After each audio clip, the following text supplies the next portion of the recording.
여호수아서 3장 1절부터 17절 말씀까지 봉독해 드립니다. 또 여호수아가 아침에 일찍 일어나서 그와 모든 이스라엘 자손들과 더불어 시딤에서 떠나 요단에 이르러 건너가기 전에 거기서 유숙하니라. 사흘 후에 관리들이 진중으로 두루다니며 백성에게 명령하여 이르되 너희는 레위 사람 제사장들이 너희 하나님 여호와의 언약궤에 매는 것을 보거든 너희가 있는 곳을 떠나 그 뒤를 따르라. 그러나 너희와 그 사이 거리가 2000규빗쯤 되게 하고 그것에 가까이 하지는 말라. 그리하면 너희가 행할 길을 알리니 너희가 이전에 이 길을 지나보지 못하였음이라 하니라. 여호수아가 또 백성에게 이르되 너희는 자신을 성결하게 하라. 여호와께서 내일 너희 가운데 기이한 일들을 행하시리라. 여호수아가 또 제사장들에게 말하여 이르되 언약궤를 메고 백성의 앞서 건너라 하매 곧 언약궤를 메고 백성의 앞서 나가니라. 여호와께서 여호수아에게 이르시되 내가 오늘부터 시작하여 너를 온 이스라엘의 목전에서 크게 하여 내가 모세와 함께 있었던 것 같이 너와 함께 있는 것을 그들이 알게 하리라. 너는 언약궤를 맨 제사장들에게 명령하여 이르기를 너희가 요단 물가에 이르거든 요단에 들어서라 하라. 여호수아가 이스라엘 자손에게 이르되 이리 와서 너희의 하나님 여호와의 말씀을 들으라 하고 또 말하되 살아계신 하나님이 너희 가운데 계시사 가나안 족속과 헷 족속과 히위 족속과 브리스 족속과 기르가스 족속과 아모리 족속과 여부스 족속을 너희 앞에서 반드시 쫓아내실 줄을 이것으로서 너희가 알리라. 보라 온 땅에 주의 언약궤가 너희 앞에서 요단을 건너가나니 이제 이스라엘 지파 중에서 각 지파에 한 사람씩 12명을 택하라. 온 땅에 주 여호와의 궤를 맨 제사장들의 발바닥이 요단 물을 밟고 멈추면 요단 물 곧 위에서부터 흘러내리던 물이 끊어지고 한 곳에 쌓여 서리라. 백성이 요단을 건너려고 자기들의 장막을 떠날 때에 제사장들은 언약궤를 메고 백성 앞에서 나아가니라. 요단이 곡식 거두는 시기에는 항상 언덕에 넘치더라. 궤를 맨 자들이 요단에 이르며 궤를 맨 제사장들의 발이 물가에 잠기자 곧 위에서부터 흘러내리던 물이 그쳐서 사르단에 가까운 매우 멀리 있는 아담 성읍 변두리에 일어나 한 곳에 쌓이고 아라바의 바다 여매로 향하여 흘러가는 물은 온전히 끊어지매 백성이 여르고 앞으로 바로 건널새에 여호와의 언약 궤를 맨 제사장들은 요단 가운데 마른 땅에 굳게 섰고 그 모든 백성이 요단을 건너기를 마칠 때까지 모든 이스라엘은 그 마른 땅으로 건너갔더라. 아멘.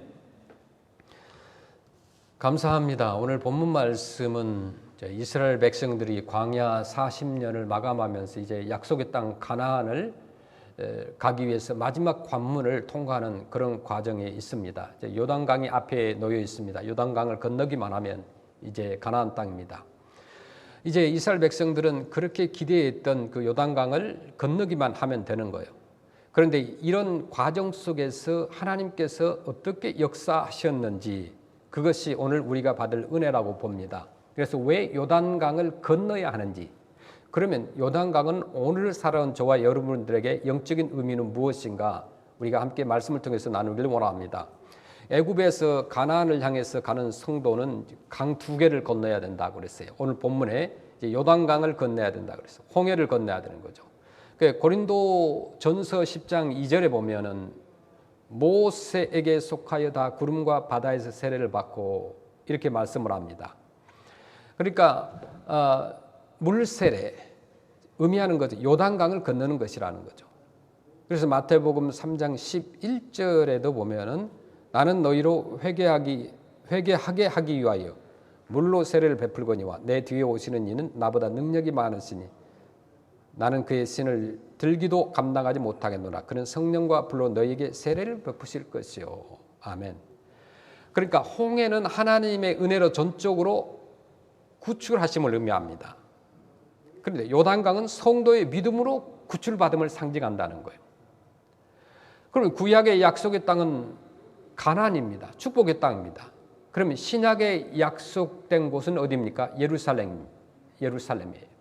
그러니까 홍해를 건넜을 때 가나안이 아니고 홍해를 건너는데 광야였죠.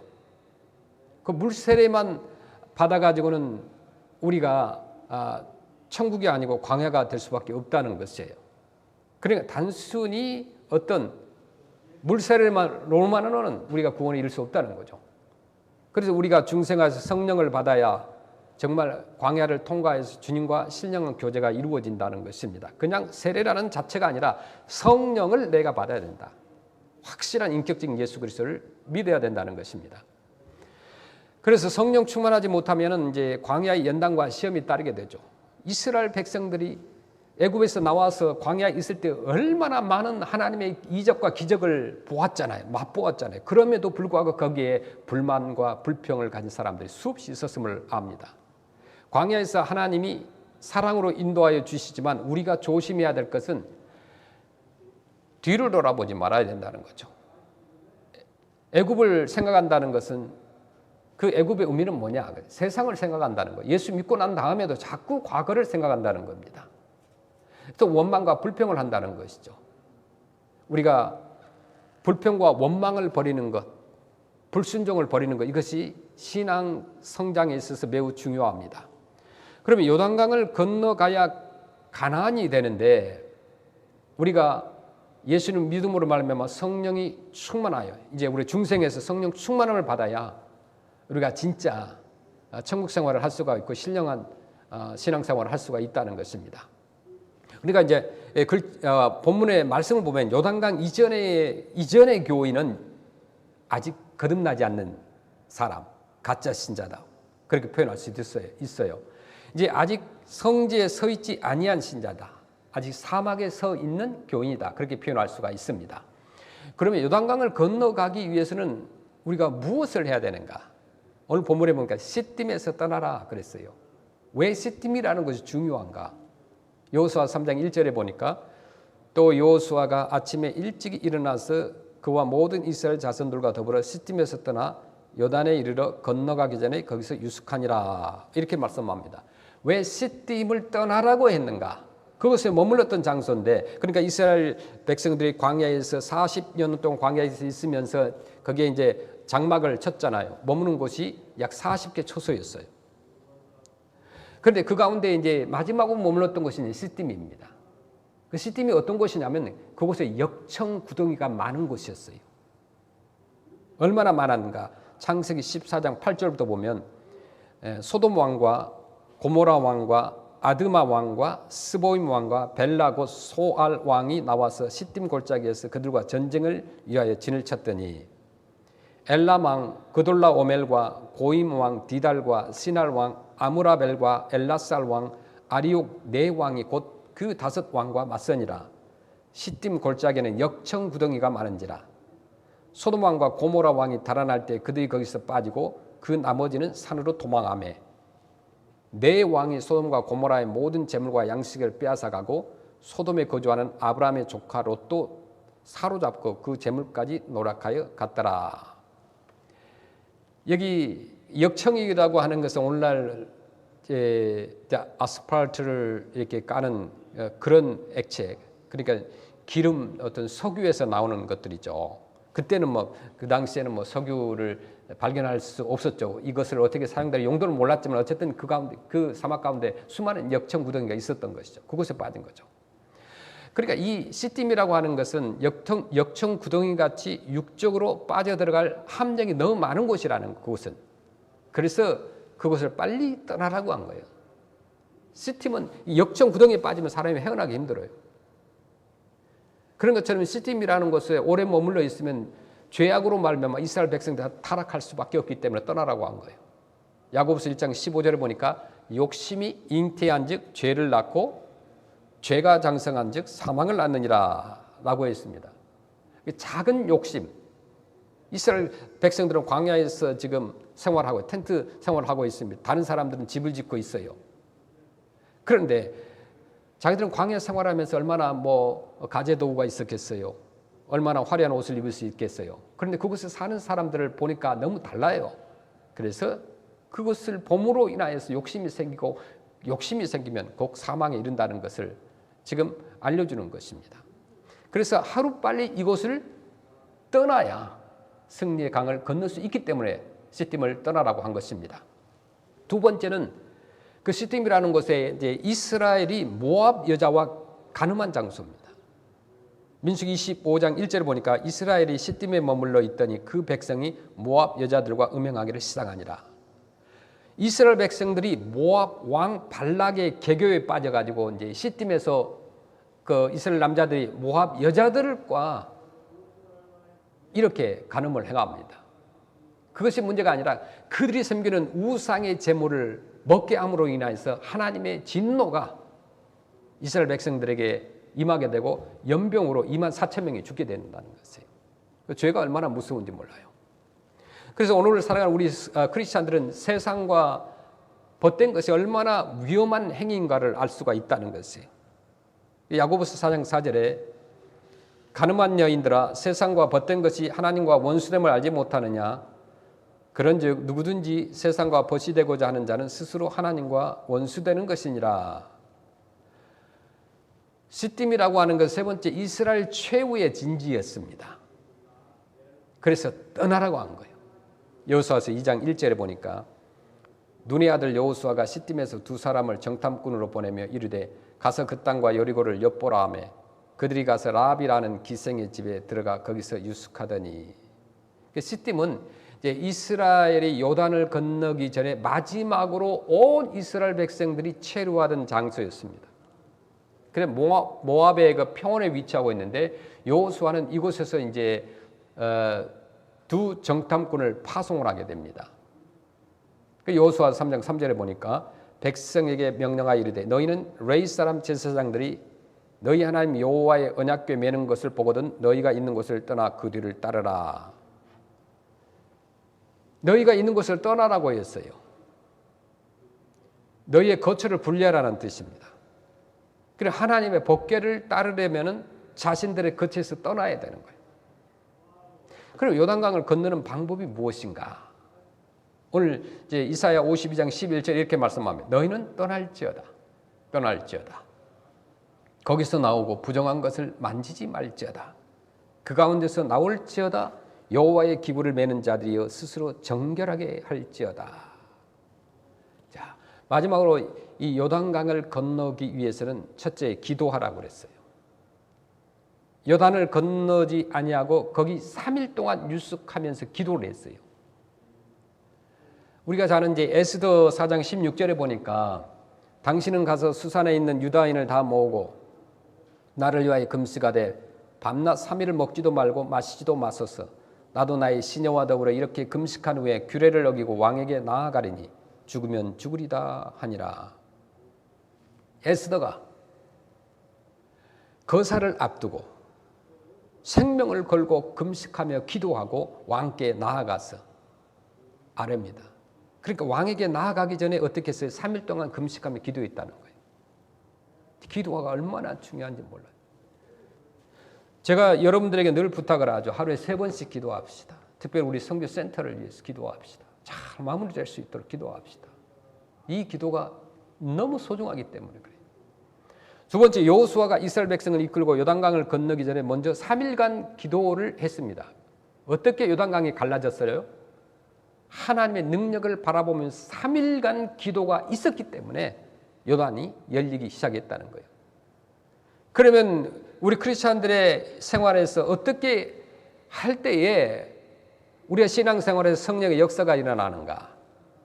사도행전 1장 14절 말씀 보시니까 여자들과 예수의 어머니 마리아와 예수의 아우들과 더불어 마음을 같이하여 오로지 기도에 힘쓰더라.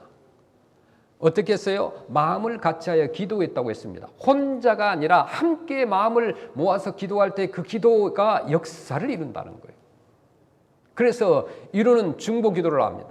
우리가 중보기도를 하는 이유가 거기에 있어요. 혼자 하는 것보다 함께 하는 것이 필요한 거예요. 아픈 사람, 어려운 분을 위해서 우리가 주보에 내고 기도합니다. 그럴 때 하나님께서 그 기도를 응답해 주시는 겁니다. 사도행전 2장 4절에도 볼까요? 그들이 다 성령의 충만함을 받고 성령이 말하게 하심을 따라 다른 언어들로 말하기를 시작하니라. 4장 31절에 빌리기를 다하며 모인 곳이 진동하더니 무리가 다 성령이 충만하여 담대히 하나님의 말씀을 전하니라. 아멘. 성령의 충만함이라고 하는 것은 기도할 때 일어납니다. 어떤 신앙생활하면서 몸이 건조한 모습이 보이면 바로 기도를 하시길 바랍니다. 매일 기도를 간절히 하면요 성령 충만함을 맛보게 되고 신앙생활에 활력을 찾게 돼요. 오늘날같이 코비드로 인하여서 수많은 사람들이 갇혀 있죠. 정말 답답합니다. 교회도 마음대로 나와서 찬양도 마음대로 못하는 이럴 때에 우리가 내 자신이 신앙을 지키기 위해서는 기도하는 길밖에 없다는 거예요.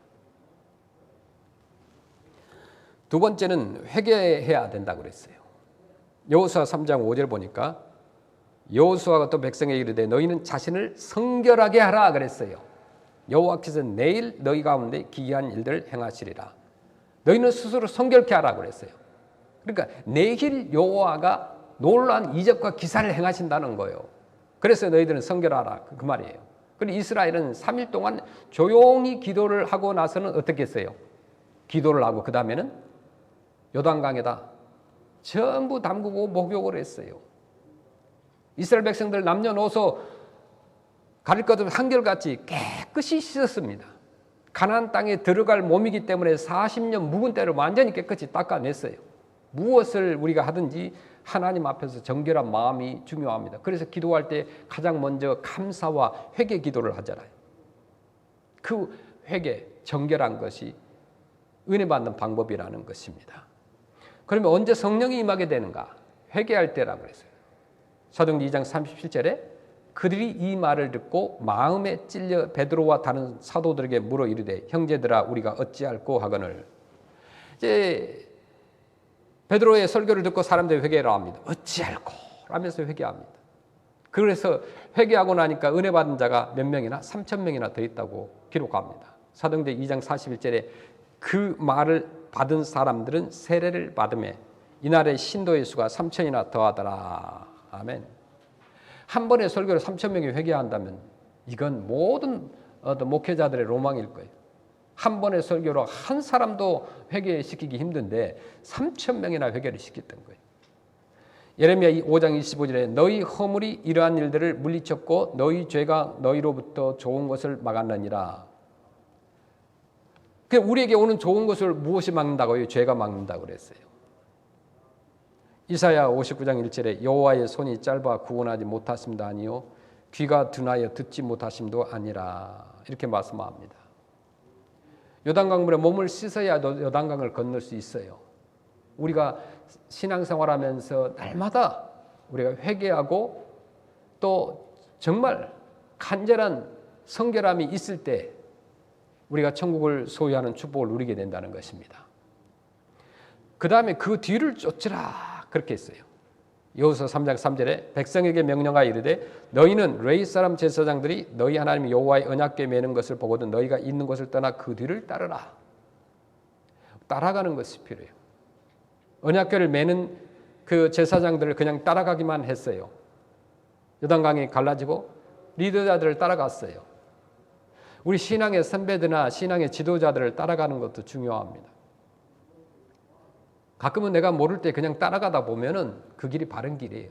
잘 모를 때는 우리가 뭐 여행을 한다든가 어떤 동굴 투어를 한다든가 이럴 때 보면은 반드시 거기에 가이드가 있잖아요. 그 미로처럼 구멍이 뚫려 있는 그런 동굴 속을 갈 때에 우리가 그 속에서 길을 잃어버릴 수도 있어요. 그런데 우리는 앞에 가이드를 그냥 따라가기만 하면 되는 거예요. 우리 신앙생활도 마찬가지입니다. 그 다음에 오직 순종하라고 그랬어요. 사도행전 5장 32절에 우리는 이 일의 증인이요 하나님이 자기에게 순종하는 사람들에게 주신 성령도 그러하니라 하더라 하면 순종하는 자에게 주시는 성령이라고 말씀합니다. 또 여호수아 3장 6절에 법궤를 앞지르지 말라고 그랬어요. 여호수아가 또 제사장들에게 말하여 이르되 언약궤를 메고 백성에 앞서 건너라 하며 곧 언약궤를 메고 백성에 앞서 나가니라. 언약궤가 반드시 앞서가는 거예요. 백성은 뒤를 따르는 거예요. 궤를 메고 백성 앞에 나아가라고 그랬어요. 그래서 이스라엘 백성이 요단강을 건널 때 백성은 결코 이스라엘 백성들은 법궤를 앞서지 못했어요. 법궤를 맨 사람이 천천히 간다고 해서 내가 먼저 가겠다 이렇게 할 수도 없습니다. 고린도전서 4장 6절에 형제들아 내가 너희를 위하여 이 일에 나와 아볼로를 들어서 본을 보였으니 이는 너희로 하여금 기록된 말씀 밖으로 넘어가지 말라 한 것을 우리에게서 배워 서로 대적하여 교만한 마음을 가지지 말게 하려 함이라. 아멘. 우리가 신앙생활을 하다 보면은 성령이 충만하고 그럴 때 어떤 사람은 교만할 때가 있습니다. 예수님보다 앞서려고 하는 사람도 있어요. 언약궤를 맨 제사장들 뒤를 쫓아가야 되는 것이 이건 신앙의 원리입니다. 여호수아 3장 2절에 사흘 후에 관리들이 진중으로 들이다니며 3절에 백성에게 명령하여 이르되 너희는 레위 사람 제사장들이 너희 하나님 여호와의 언약궤 매는 것을 보거든 너희가 있는 곳을 떠나 그 뒤를 따르라 이렇게 말씀합니다. 우리가 신앙생활에 있어서 우리가 신앙생활을 한다는 것은 이 광야를 길을 가는 것과 같아요. 그래서 앞으로 전진하기 위해서 우리가 제일 첫째 명령한 것은 뭐냐면 그 명령은 레위 사람 제사장들이 하나님의 언약궤를 매는 것을 보거든 그 제사장들의 언약궤를 각각 매면은 그 뒤를 쫓아라고 그랬어요. 그래 하나님의 언약궤라고 하는 것은 이제 나무 조각몽으로 만들어졌는데 길이가 이제 2규빗 반 그리고 넓이가 1규빗 반 높이가 1규빗 반 어떤 장방형의 모양인데 그 언약궤는 정금으로 쌓여 있습니다. 그리고 고리 넷을 만들어 가지고 거기다가 이제 채를 깨어서 제사장들이 이제 메고 다니도록 했던 것입니다. 그런데 그 언약궤 안에는 뭐가 들어있느냐? 세 가지 중요한 것이 들어있죠. 하나는 돌비에 새긴 십계명, 또 하나는 이제 광야에서 만나를 주셨을 때 만나를 주어서 거기다 넣어놨습니다. 그리고 아론의 쌍난 지팡이입니다. 이 세 가지는 곧 성삼위 하나님의 임재를 뜻하기도 하는 거예요. 십계명이라고 하는 것은 하나님 말씀이죠. 만나는 생명의 떡이신 예수님을 상징하죠. 또 아론의 쌍난 지팡이는 어떤 성령의 권능의 상징이라고 볼 수 있습니다. 그러니까 성부와 성자와 성령의 삼위일체 하나님이 임재하는 곳에는 언제나 승리가 있고 가장 안전한 보호가 있다는 말씀입니다. 자, 제사장들의 뒤를 쫓아가야 하는 이유가 있습니다. 백성들이 이전에 그 길을 한 번도 지나가지 못한 평생 처음인데 언약궤를 맨 제사장들을 쫓아가면 그들이 행한 길을 알게 된다는 것입니다. 그래서 쫓아가는 방법을 제시하고 있는 거예요. 이전에 어떤 걸어갔던 그런 템포가 아니라 2000규빗 상거를 두라고 그랬습니다. 너무 가까이 하지 말라는 거예요.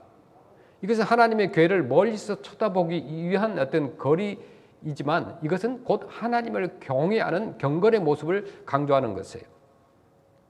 우리는 거룩하신 하나님을 두려워하고 경외해야 되는 거죠. 그러면서도 멀리서 하나님의 언약궤만 바라보면서 백성들이 전진하듯이 우리의 삶의 목표와 방향은 언제나 거룩하신 하나님만 바라보고 나아가라는 거예요. 그렇게 함으로써 우리는 그분에게 접근할 수 있는 것입니다. 또한 너무 멀리 하지 말라고 그랬어요. 너무 멀리 거리를 두면 어떻게 돼요? 법궤가 아주 보이지 않고 그렇게 되다 보면 길을 잃게 돼요. 자, 마태복음 26장 58절에 베드로가 멀찍이 예수를 따라 어떻게 했어요? 예수님을 따라가는 다른 제자들 다 같이 함께 갔는데 가까이 갔는데 베드로만 멀찍이 예수를 따라갔다고 그랬어요. 대제사장의 집들에까지 가서 그 결말을 보려고 안에 들어가 하인들과 함께 앉아 있더라. 꼭 뒤에 처져 있는 사람들, 함께하지 못한 사람들, 사단 마귀는 그들을 넘어뜨리려고 하고 시험에 들게 만듭니다. 베드로가 예수를 멀찍이 쫓아갔다가 어떻게 했어요?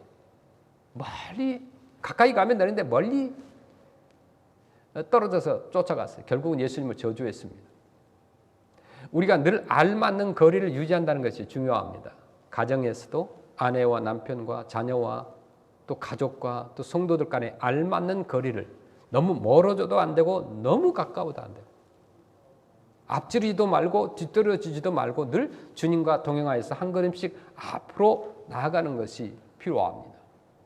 제사장들의 이제 발이 요단강 물에 잠기자 그때 물이 갈라지기 시작을 합니다. 아직 요단강이 갈라지지 않았는데 밟았다고 한다는 것은 그들의 믿음을 말합니다. 밟으면 그 뒤에 반드시 갈라지리라 하고 믿었던 거예요. 그래서 요단강 물속으로 믿음으로 들어설 때 물이 목에 차기 전에 갈라졌던 것입니다. 믿으면 갈라진다는 진리죠. 믿으면 이루어진다는 거예요. 믿으면 나타난다는 거예요. 저와 여러분들이 얼마나 그런 것들을 지금 보고 있는지 몰라요. 우리가 선교센터를 위해서 기도하고 있는데 우리가 믿고 나아가니 하나님께서 그 믿음 이상으로 보여주고 역사하고 계시는 것입니다. 갈렙과 여호수아는 믿음으로 안식에 든 자들입니다. 언제 성령을 받느냐고 묻는다고 한다면 믿을 때라고 말할 수 있어요. 우리가 언제 성령을 받았느냐? 이런 질문에 내가 믿을 때. 야고보서 2장 18절에 보니까 어떤 사람은 말하기를 너는 믿음이 있고 나는 행함이 있으니 행함이 없는 네 믿음을 내게 보이라. 나는 행함으로 내 믿음을 내게 보이리라 하리라. 행함으로 믿음을 보이라는 말씀이에요. 아무리 신앙이 좋다고 뭐 떠들고 간증을 많이 하고 한다 할지라도 그분들이 행함이 없다고 하면 죽은 믿음이라는 거예요. 행함으로 믿음을 보이라는 거예요. 이게 얼마나 바른 말씀인지 몰라요. 사무엘상 2장 3절에 심히 교만한 말을 다시 하지 말 것이며 오만한 말을 너희의 입에서 내지 말지어다. 여호와는 지식의 하나님이시라 행동을 달아보시느니라. 아멘. 행동을 저울로 달아보신다고 말씀합니다. 야고보서 2장 22절에도 내가 보거니와 믿음이 그의 행함과 함께 일하고 행함으로 믿음이 온전하게 되느니라. 그러니까 믿음과 행함은 이퀄이에요. 믿음이 있는데 행함이 없고 행함이 있는데 믿음이 없다 이런 말이 아니라는 거예요. 믿음이 있는 사람은 행하게 되고 행함을 갖는 사람들은 믿음이 있다는 것이에요. 요단강 물이 아직 흐르고 있는데도 물속으로 뛰어든다는 것은 무슨 말이에요? 죽으면 죽으리다 이런 일사각오를 하고 있었던 것입니다. 죽고자 하면 살고 살고자 하면 죽는다는 것이 주님의 말씀이잖아요. 그래서 하나님 말씀에 절대 의존하라는 말씀이에요. 이 말은 예레미야서 42장 6절에 우리가 당신을 우리 하나님 여호와께 보내면 그의 목소리가 우리에게 좋든지 좋지 않든지를 막론하고 순종하려 함이라. 우리가 우리 하나님 여호와의 목소리를 순종하면 우리에게 복이 있으리다 하니라. 아멘. 그러니까 이 말씀은 그의 말씀을 가감하지 말라는 거예요. 하나님만 쳐다보고 하나님의 영광을 우선으로 하는 자는 그의 말씀에 절대적으로 의존하는 자입니다. 그의 말씀을 가감하지 말고 더하지도 빼지도 말고 전폭적으로 그 말씀에 순종하자는 것입니다. 우리는 하나님의 말씀을 100% 믿지 못하고 그 말씀을 가끔 내가 원하는 말씀만 선택해서 마음에 맞는 것만 믿고 행하려고 하기 때문에 역사가 일어나지 않고 있다는 것입니다. 아담과 하와가 하나님 말씀에 대해서 어떻게 했어요? 자기 마음대로 해석을 해서 에덴에서 쫓겨나고 저주를 받았습니다. 우리가 그 말씀을 들어야 돼요. 우리는 모든 일을 행할 때에 하나님의 뜻을 먼저 물어야 됩니다. 여러분의 가정에서 사소한 일이라 할지라도 하나님의 뜻을 먼저 물어야 돼요. 여호수아는 이스라엘 자손들에게 그렇게 이야기했죠. 여호수아 3장 9절에 이리 와서 너희 하나님 여호와의 말씀을 들으라 그랬어요. 우리가 어떤 역사를 행하기 전에 요단강을 건너기 전에도 마찬가지였어요. 여호수아 3장 9절에 여호수아가 이스라엘 자손에게 이르되 다 이스라엘 백성들을 모아놓고 이리 오라는 거예요. 가까이 와서 들으라는 거예요. 너희 하나님 여호와의 말씀을 들으라 그랬습니다. 여호와의 말씀을 들을 때에 길이 열리고 그 비전이 생기기 때문에 그렇습니다. 그래서 예배라는 것이 중요하고 왜 일주일에 한 번 예배를 드리게 했을까? 꼭 한 번 정도를 드리게 했을까? 이것이 우리 인간들의 어떤 한계라고 볼 수가 있어요. 한 번 설교를 들으면 한 달간 1년간 가면 좋은데 여러분 스스로에게 물어보세요. 지난주 설교가 뭐였나? 제목이 뭐였나? 물어보면 거의 사람들이 잘 기억을 못해요. 그래서 또다시 일주일간 하나님께서 세상에 살면서 다 잃어버려도 회복하도록 우리에게 주의를 허락해 주신 것입니다. 평생에 한 번도 가보지 못한 위험한 전지를 행할 때 이스라엘 백성들에게 있어서는 하나님의 말씀이 큰 위로였고 또 가이드였기 때문에 그렇습니다. 그 말씀대로 행해야 한다고 그랬어요. 우리는 하나님의 말씀을 많이 듣지만 그 말씀대로 행하지 않는 약점이 누구에게나 있습니다. 그리고 또 그 말씀대로 완전히 행하지 못하고 반신반의하는 때가 너무나 많습니다. 이 말을 내가 믿을까 말까? 아마 아니야. 나에게 적용되는 말이 아니지. 그렇게 생각합니다. 히브리서 4장 2절에 그들과 같이 우리도 복음 전함을 받은 자이나 들은 바 그 말씀이 그들에게 유익하지 못한 것은 듣는 자가 믿음과 결부시키지 아니함이라. 아멘. 하나님의 말씀과 믿음의 화합은 그 말씀대로 순종하고 행할 때 유효되는 거예요. 제사장들이 하나님 말씀대로 믿고 요단강 물에 들었을 때 그 강물이 갈라지는 역사가 일어났습니다. 우리는 다만 그의 명령대로 100% 믿고 순종하면 되는 거예요. 너무 쉬워요. 그냥 믿고 나가면 돼. 그렇게 하면 우리는 평탄하게 된다는 겁니다. 여호수아서 3장 16절에 곧 위에서부터 흘러내리던 물이 그쳐서 사르단에 가까운 매우 멀리 있는 아담성읍 변두리에 일어나 한 곳에 쌓이고 아라바의 바다 예매로 향하여 흘러가는 물은 온전히 끊어짐에 백성이 여리고 앞으로 바로 건널세. 그러니까 요단강에 제사장들의 그 법궤를 맨 제사장들이 발을 내딛었을 때 물이 갈라지기 시작한 거예요. 내려오던 물이 멈춘 것이 아니라 계속해서 벽을 이루어서 쌓였다는 거예요. 계속 북쪽으로 그 요단강 물이 쌓이기 시작한 거예요. 이스라엘 백성들 지나갈 그동안에. 로마서 6장 11절에도 이와 같이 너희도 너희 자신을 죄에 대하여는 죽은 자요 그리스도 예수 안에서 하나님께 대하여는 살아있는 자로 여길지어다. 아멘. 제사장들이 육지를 밟는 동시에 강물은 다시 넘쳐났어요. 제사장들이 다 마지막으로 백성들이 다 건넌 다음에 빠져나오니까 그때 강물이 다 합쳐진 거예요. 여호수아 4장 18절에 여호와의 언약궤를 맨 제사장들이 요단 가운데서 나오며 그 발바닥으로 육지를 밟는 동시에 요단물이 본 곳으로 도로 흘러서 전과 같이 언덕에 넘쳤더라. 그 놀라운 하나님의 기적이잖아요. 가나안으로 가는 길은 오직 한 길뿐이라는 걸 기억하시길 바랍니다. 요단강을 건너야 돼요. 우리가 구원을 받고 천국에 가는 길은 오직 예수 그리스도 한 분밖에 없다는 것이에요.